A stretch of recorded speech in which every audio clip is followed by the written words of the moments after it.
Graça e paz. Efésios capítulo 2, de 1 a 3 diz o seguinte: Ele vos deu vida, estando vós mortos nos vossos delitos e pecados, nos quais andastes outrora, segundo o curso deste mundo, segundo o príncipe da potestade do ar, do espírito que agora atua nos filhos da desobediência, entre os quais todos nós andamos outrora, segundo as inclinações da nossa carne, fazendo a vontade da carne e dos pensamentos, e éramos por natureza filhos da ira, como também os demais. Efésios 2, de 1 a 3. O homem é salvo por Deus e obra exclusivamente dele. O homem sem Deus está morto, porque ele é pecador.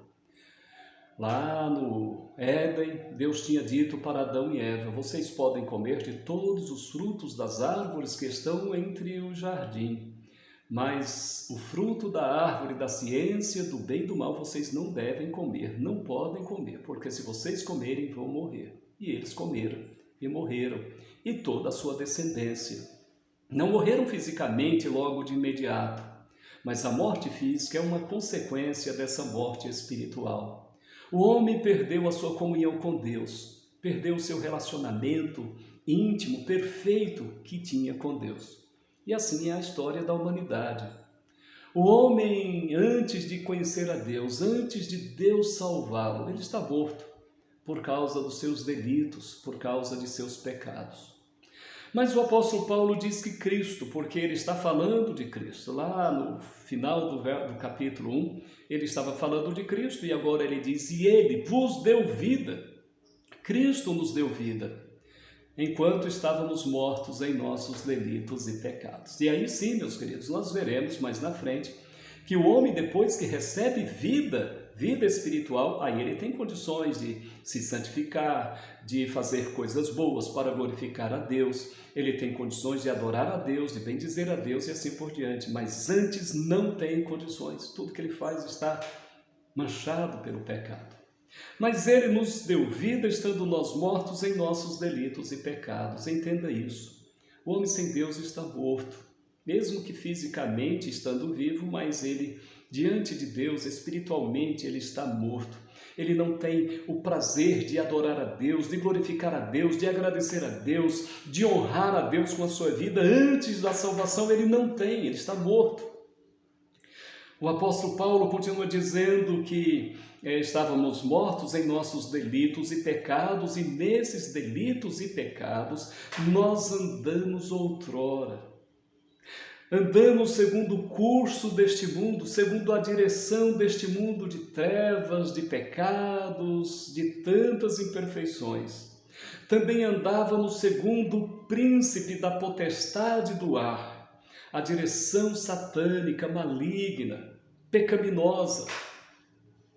Andávamos também segundo o príncipe da potestade do ar, do espírito que agora atua nos filhos da desobediência. É assim que vive o homem sem Deus. Ele é guiado, dirigido por um espírito, o espírito da desobediência. E o apóstolo Paulo diz: entre os quais, esses filhos da desobediência, entre todos eles, também nós andamos outrora, fazendo a vontade da carne, andando nas inclinações da carne e também dos pensamentos. Nós não fazíamos o que Deus queria, não fazíamos a vontade de Deus, não estávamos nem aí com a vontade de Deus. Não é isso o que acontece com todos aqueles que não têm a Deus? Eles pegam a Bíblia para se reger por ela? Não. Eles leem a Bíblia para dizer: olha, o que a Bíblia diz eu vou fazer, o que ela diz para eu não fazer, eu não vou fazer. Faz isso? Não, não faz. Nenhuma pessoa que está separada de Deus pega a Bíblia para se guiar por ela. E é o que o apóstolo Paulo está dizendo. Antes nós não éramos guiados por Deus, não éramos dirigidos por Deus, não fazíamos a vontade de Deus, fazíamos a vontade da carne. Não a vontade simples do corpo, mas os desejos pecaminosos do corpo. As concupiscências, os desejos ardentes. É o que o apóstolo está dizendo.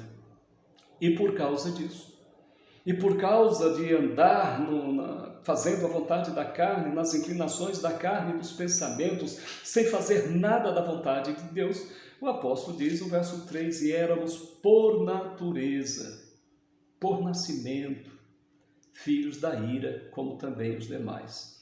Amanhã, se Deus permitir, falaremos do restante deste capítulo 2, dessa história que Paulo fala da salvação. Deus te abençoe.